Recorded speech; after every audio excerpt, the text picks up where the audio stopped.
وَلَقَدْ يَسَّرْنَا الْقُرْآنَ لِلذِّكْرِ فَهَلْ مِن مُّدَّكِرٍ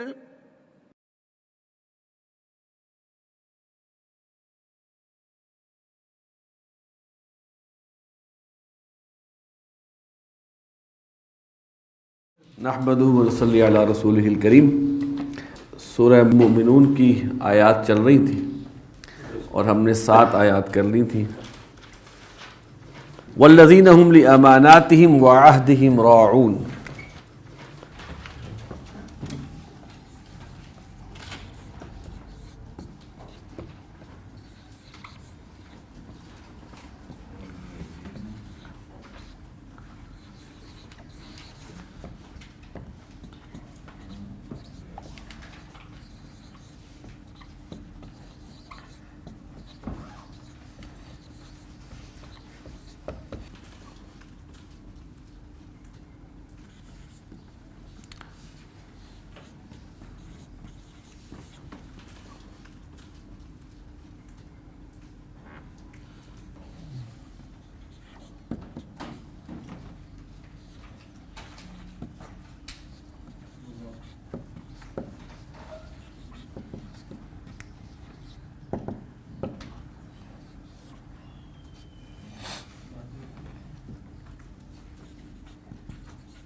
یہاں آپ دیکھیے والذین ہم لی، یہ لی جو ہے یہ حرف جار ہے، اسی وجہ سے اماناتہم، یہ تہم اماناتی کی زیر مجرور ہے، اور عہدی کی یہ اس لام حرف جار کی وجہ سے 2 مجرور ہیں، اس کے جار اپنے دونوں مجروروں سے مل کر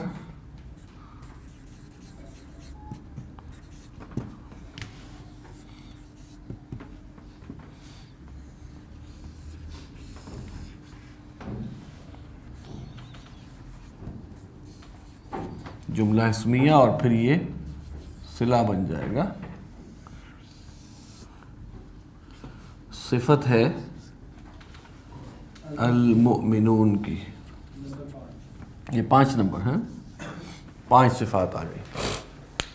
یہاں پر جو ہے جو لفظ راعون، اس کا مادہ ہے را عین یا، با فتحہ سے اس کے معنی ہوتے ہیں چرانا۔ چرانا کا معنی اصل میں توجہ دینا۔ جب آپ کسی کو رعایت دیتے، اسی سے لفظ رعایت نکلا ہے، میں نے اس کو رعایت دی، میں نے اس کو خاص توجہ دی،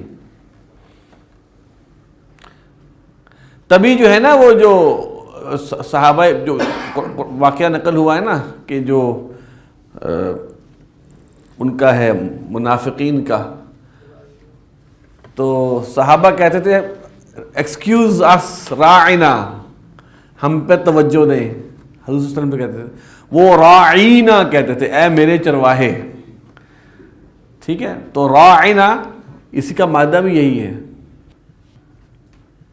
توجہ دو ہم پر، تو راعی کہتے ہیں توجہ دینے والا، دھیان دینے والا، نگرانی کرنے والا، نگہبانی کرنے والا۔ تو راعون، والذین ہم لاماناتہم وعہدہم راعون، اور وہ لوگ جو اپنی امانتوں اور اپنے وعدوں کی نگرانی کرنے والے ہیں۔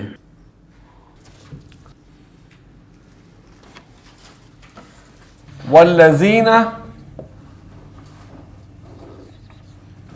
ہم علی صلواتہم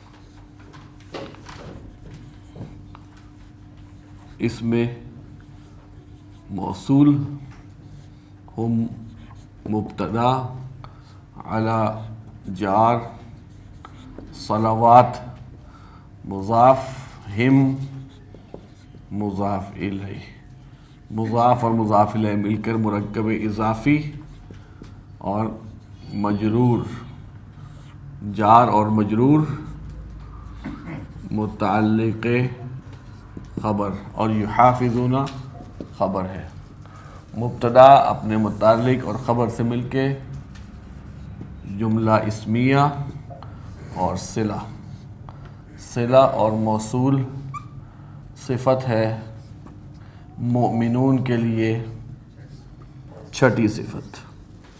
اس کو اگر ہم یحافظون کو بھی اگر ہم دیکھیں نا، سوری اس کی ترکیب میں تھوڑا سا تبدیلی ہے، یہ خبر ہم نے سمپل بنا دیا، یہ خبر ایسے نہیں بنا۔ یہاں دیکھیں، یہاں پر اسم الفاعل آتا ہے، پہلے سارے اسم الفاعل ہیں، یہاں یحافظون جو ہے یہ فعل ہے پلس اس کا فاعل ہے ہم، فعل پلس فاعل جملہ فعلیہ، جملہ فعلیہ پھر یہ خبر ہے، باقی بات اسی طرح ہے۔ یہاں پر باب مفاعلہ سے ہے، حافظ یحافظ،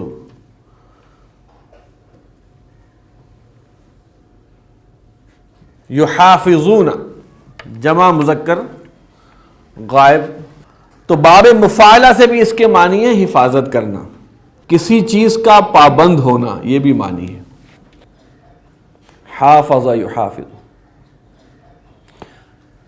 قرآن میں حافظوا علی الصلوات والصلاۃ الوسطی، حافظوا، تو اس کا مطلب ہے حفاظت کرو، یعنی پابندی کرو۔ تو یہاں والذین هم علی صلواتہم یحافظون، وہ لوگ جو حفاظت کرتے ہیں اپنی نمازوں کی، اب یہاں کرنے والے نہیں ترجمہ ہوگا کیونکہ یہاں فعل آیا ہے، وہ لوگ جو حفاظت کرتے ہیں اپنی نمازوں کی، یحافظون یہ فعل آیا ہے۔ یہ اب کلام کی خوبصورتی کے لیے کہ ایک ہی طرح کو چلتے چلتے ایک دم اس کی سیکوینس کو بریک کیا جاتا ہے تاکہ منوٹنی نہ رہے، یکسانیت نہ رہے، ٹھیک ہے۔ دیکھیے معنوی تبدیلی یہ ہوئی کہ حافظون حفاظت کرنے والے ہیں، یحافظون حفاظت کرتے ہیں، یہ فرق ہے۔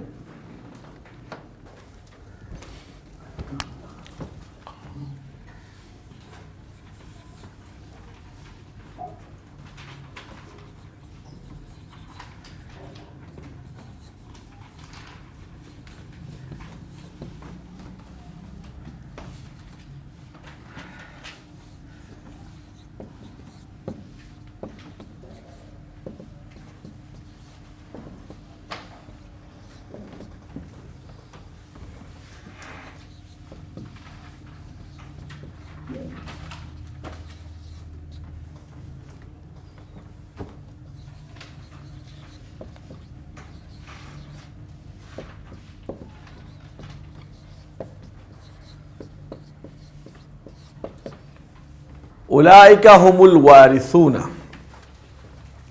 اولئک مبتدا ہے، ہم ضمیر الفاصل، الوارثون خبر۔ ضمیر الفاصل کہاں لگتی ہے؟ اس کا مفہوم حصر کا ہوتا ہے، اور اگر خبر معرفہ ہو اور معرف باللام ہو تو اس سے پہلے ضمیر الفاصل لگتی ہے۔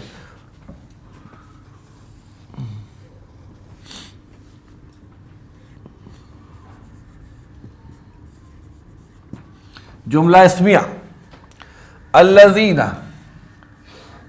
اسم موصول، یرثون فعل ہے، اس کے فاعل ہے ہم، الفردوس مفعول ہے، فعل فاعل مفعول جملہ فعلیہ، اور یہ صلہ، صلہ اور موصول مل کر ہے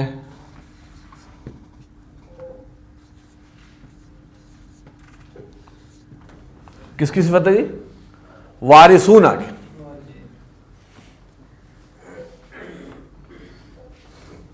اولئک هم الوارثون،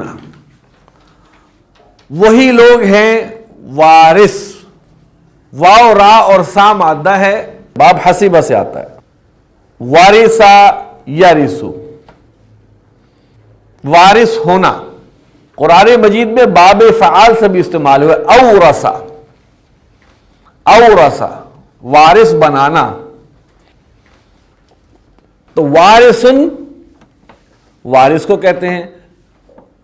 الوارثون اس کی جمع ہے، جمع مذکر ہے. اولئک هم الوارثون، وہی ہیں وارث. الذین یرثون الفردوس، وہ جو وارث ہوں گے فردوس کے. فردوس اس کا مادہ ہے فا، را، دال اور سین، 4 رباعی ہے. اور یہ اس کے بارے میں زیادہ تر رائے یہی ہے کہ یہ عربی نام نہیں ہے. زیادہ تر یہ فارسی میں استعمال ہوتا ہے، فردوس بری وغیرہ وغیرہ، لیکن استعمال قرآن مجید نے کیا ہے. اور ایک رائے یہ ہے کہ جنت کا سب سے بلند ترین مقام جو ہے اس کو فردوس کہتے ہیں.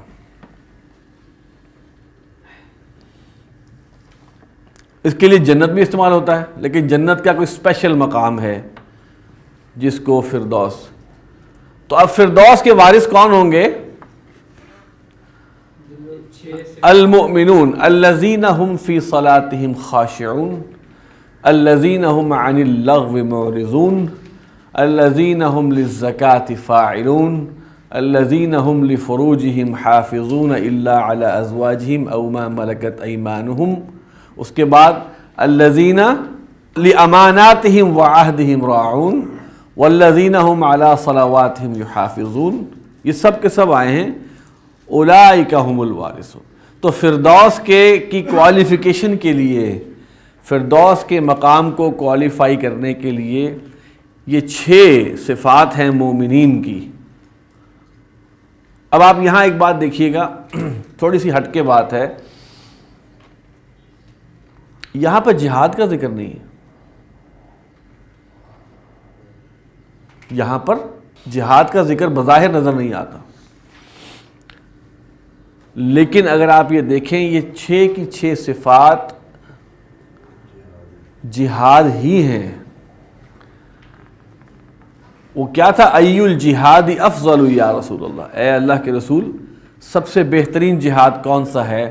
تو آپ نے فرمایا ان تجاہد نفسک فی طاعت اللہ، کہ تو جہاد کرے اپنے نفس کے ساتھ، اس کو اللہ کا مطیع بنائے. تو یہ جو 6 خصوصیات ہیں یہ ہم کرنے لگیں گے تو ہمارا ٹھیک ٹھاک جہاد ہے یہ، اور یہ افضل جہاد ہے. جی تو بندہ مومن جب انفرادی زندگی میں ہے، اس کا یہ معاملہ اس کی انفرادی زندگی سے متعلق ہے، تو اس میں یہ جہاد ہے اس کے لیے. ہم فیہا خالدون.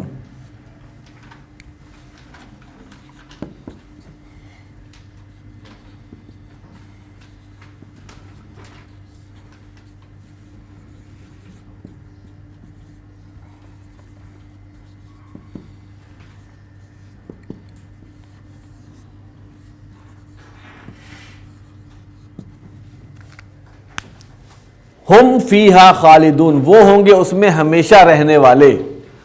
خا، لام اور دال. خلد یخلد، ہمیشہ رہنا، ہمیشہ کا رہنا.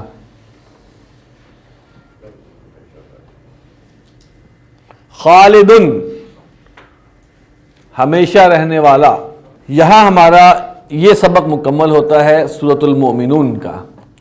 اس سے آگے ہے سورۃ المعارج. اس کی بھی کچھ آیات ہیں، آیت 19 سے لے کر اور 35 تک.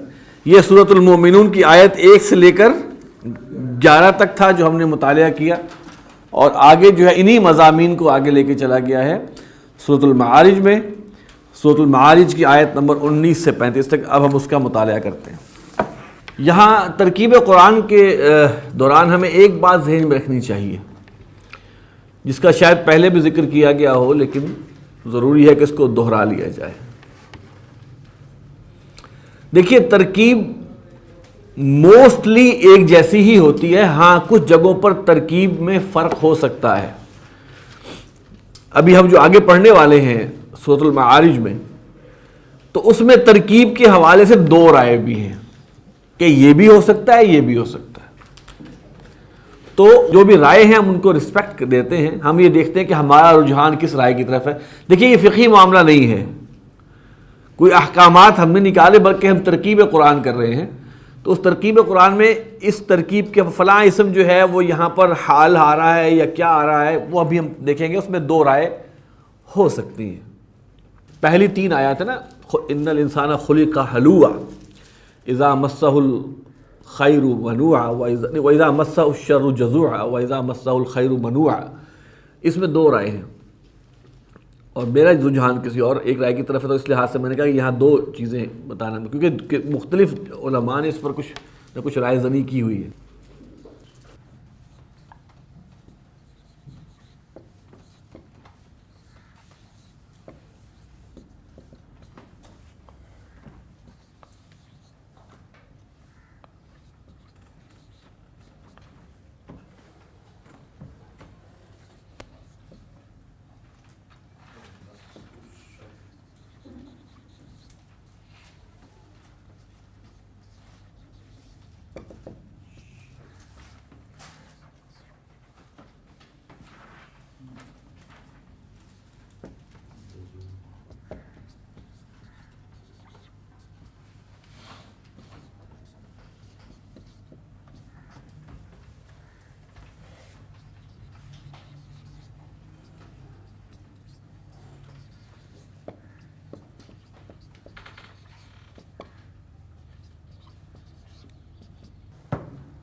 اچھا، اب دیکھیں یہاں ایک اہم بات ہے۔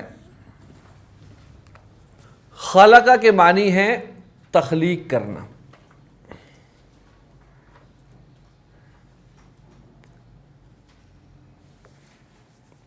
اور جعل کے معنی ہے بنانا، آپ نے پڑھا ہوا ہے۔ اور ہم نے یہ پڑھایا تھا آپ کو کہ جعل کے دو مفہوم ہوتے ہیں۔ جعل کا مفہوم، جعل کے دو مفعول ہوتے ہیں، جس کو بنایا اور جو بنایا۔ بعض اوقات خلقہ بھی جعل کے معنی میں استعمال ہوتا ہے۔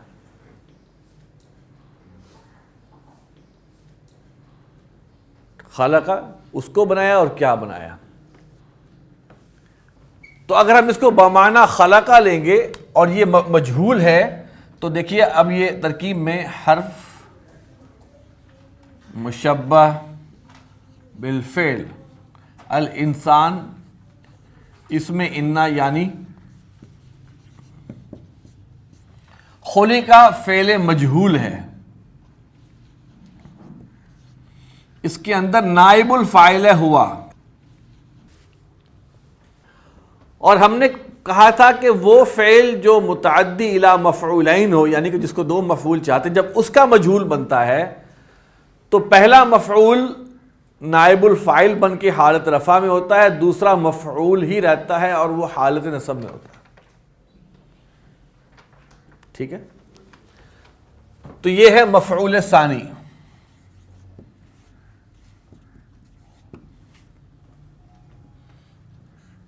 فعل اپنے نائب الفاعل اور مفعول سے ثانی سے مل کر جملہ فعلیہ، اور پھر یہ ہے خبر، اور یہ آپ کا جملہ اسمیہ بن گیا۔ ٹھیک، یہ ایک رائے ہے، یہ ایک رائے۔ دوسری رائے،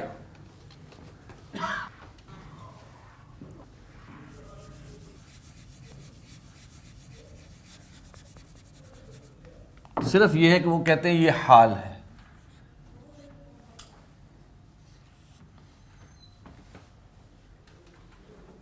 اس حال میں پیدا کیا گیا، ٹھیک ہے، باقی وہی ہے۔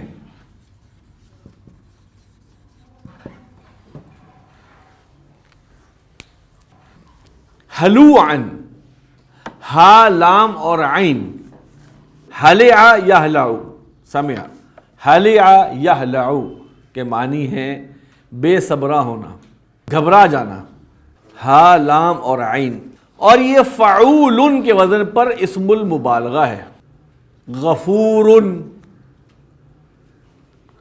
شکور، تو فعول اسم المبالغہ، ہلوع بہت گھبرانے والا، بہت بے صبرا، ان الانسان خلق ہلوعا، بے شک انسان بنایا گیا بے صبرا، دوسرا ہوگا بے شک انسان بنایا گیا بے صبری کی حالت میں، بے صبرا بندہ گھبرا جاتا ہے۔ اب یہاں ترجمہ کیا ہے جی کا کچا، کچھ کہتے ہیں تھوڑ دلا۔ اچھا آگے اب ہے اذا مسہ الشر جزوعا۔ اب دیکھیں اذا جو ہے یہ جب کے معنی، ظرف کے معنی دیتا ہے، کسی خاص وقت کے معنی دیتا ہے، اور اس کے اندر ایک شرط کا مفہوم بھی ہوتا ہے، جب ایسا ہوگا تو ہوگا۔ تو اذا جو ہے یہ ظرف کا بھی ہے اور شرط کا بھی ہے۔ مسہ فعل، ہو مفعول، الشر فاعل۔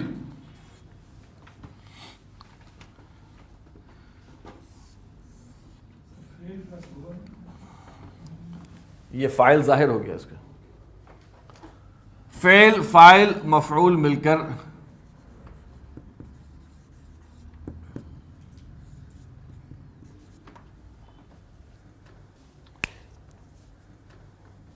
جب اسے چھوتا ہے شر، جزوعاً۔ اب یہ یہاں پر ایک اسم آیا ہے جو اکیلا ہے اور نصب میں ہے۔ بہت سے لوگ کہتے ہیں یہ حال ہے، چلیں اگر ہم نے مان لیا حال ہے اس کا، سپوز اذا مسہ الشر جزوعاً، جب اسے پہنچتا ہے شر یا اسے مس کرتا ہے یا اسے شر چھوتا ہے، کس حال میں؟ جزوعاً کے حال میں۔ تو پھر اذا کا جواب کہاں گیا؟ اذا کا جواب نہیں ہے، لہذا میری رائے میں یہ حال نہیں ہے، بلکہ یہ شرط مکمل ہو گئی۔ یہاں پر ہے یکن مجزوم، یکن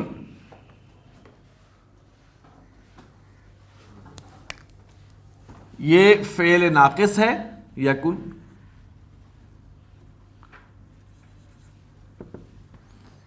مجزوم ہے بوجہ جواب، اور اس کا اسم ہے ہوا۔ یہ کہاں جا رہا ہے اسم؟ اور یہ ہے اس کی خبر۔ کانا کی خبر نصب میں ہوتی ہے۔ اب ترجمہ ہوگا جب اسے چھوتا ہے شر تو وہ ہو جاتا ہے جزوعاً۔ اب ترجمے اگر آپ دیکھیں تو اس میں یہ ترجمہ ایسا ہی کیا ہوا ہے، میں مثال کے طور پہ یہ ترجمہ ہے جب پہنچے اسے برائی تو بے صبرا، تو بے صبرا۔ یہ اب اردو مکمل نہیں ہے، اس لیے کہ جملہ شرط تقاضا کرتا ہے جواب شرط کا۔ مثال کے طور پہ ہم سوال کرتے ہیں کسی سے تم کیسے ہو، اگلا کہتا ہے بیمار۔ جواب تو اس نے ایک لفظ میں دیا، لیکن ہم ترکیب کریں گے تو کیا کہیں گے؟ یہ خالی بیمار تو یہ تو اسم ہے، تو کہیں گے میں بیمار ہوں، جملہ پھر بنے گا۔ تو اس لحاظ سے یہ نصب ہے، اور یہ فعل کانا یکونو سے، یکونو جب مجزوم ہوگا تو ہو جائے گا یکن۔ جب اسے چھوتا ہے شر تو وہ ہو جاتا ہے جزوعاً۔ جزوعاً اس کا مادہ ہے جیم زا اور عین، با فتحہ سے،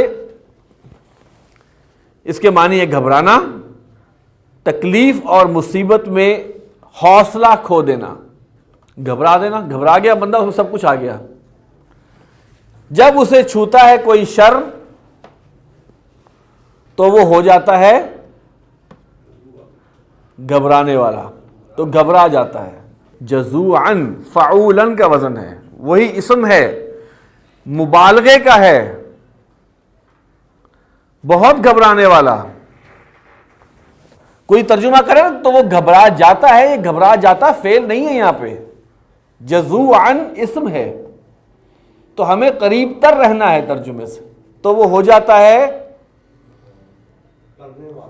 گھبرانے والا، جزا فضا کر گھبرانے والا. وَإِذَا مَسَّهُ الْخَيْرُ، اس کا بھی وہی ہے، اذا اس میں ظرف بھی ہے اور شرط بھی ہے. مسا فعل، ہو مفعول، الخیر فاعل، فعل فاعل مفعول، اور یہ مل کر جملہ فعلیہ شرط. یہاں پہ پھر ہم کہیں گے یکن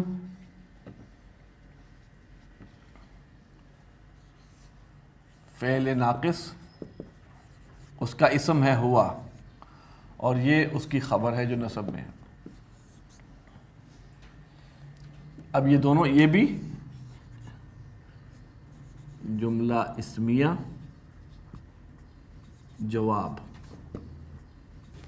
یہ بھی جملہ اسمیہ جواب، شرط اور جواب شرط.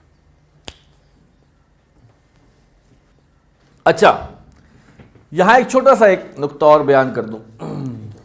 اگر آپ یہاں سوچیں، ترکیب میں ہم تھوڑا سا ایک سٹیپ آگے جا رہے ہیں، یہ شرط اور جواب شرط مل کر کیا، کس کی کوالٹی بتا رہے ہیں؟ تو یہ صفت ہے انسان کے لیے.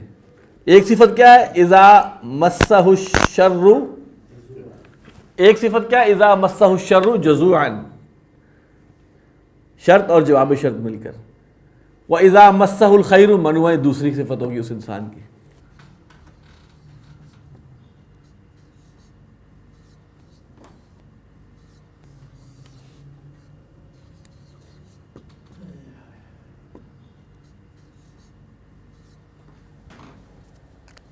اور جب اسے پہنچتا ہے خیر تو وہ ہو جاتا ہے روکنے والا، بہت روکنے والا.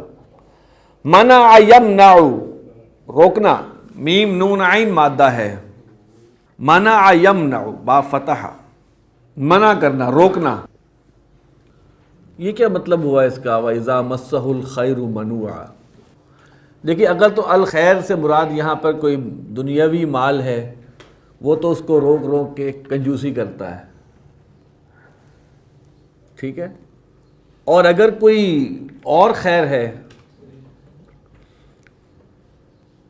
مثال کے طور پہ ہدایت ملی ہے تو اس کی ناقدری کرتا ہے، صحت ملی ہے اس کی ناقدری کرتا ہے، گویا وہ شکر کو روکتا ہے. اب یہ بے توفیقیہ میں بہت سارے معنی ہیں، لیکن کہہ رہے کہ میرا مقصد ہے کہ ایک ہے ظاہری کوئی چیز ملنا، کوئی اچھی چیز مل گئی تو وہ سیج کے رکھے گا، اور اگر کوئی بھلائی مل گئی تو بھلائی کی بے توفیقی یہ ہے کہ اس کا شکر ادا نہیں کرنا، اس کو محسوس نہیں کرنا، اس پہ اللہ کا شکر ادا نہیں کرنا، اس کو غنیمت نہ سمجھنا. ہم یہ سمجھتے ہیں کہ صحت تو ہمارا حق ہے، وہ تو ہے ہی ہے، جبکہ شیخ سعدی کیا کہتے ہیں؟ ہر نفس دو شکر واجب است، ہر سانس پہ دو شکر واجب ہیں. ایک یہ کہ جو چلا گیا اس پہ شکر، اندر سانس نہ جاتا تو تم کیا کر لیتے. دوسرا وہ اندر گیا ہوا باہر سانس آ گیا، وہ نہ نکلتا تو تم کیا کر لیتے. تو ہر نفس دو شکر واجب است. سبحانک اللہم و بحمدک نشہد ان لا الہ الا انت نستغفرک و نتوب الیک.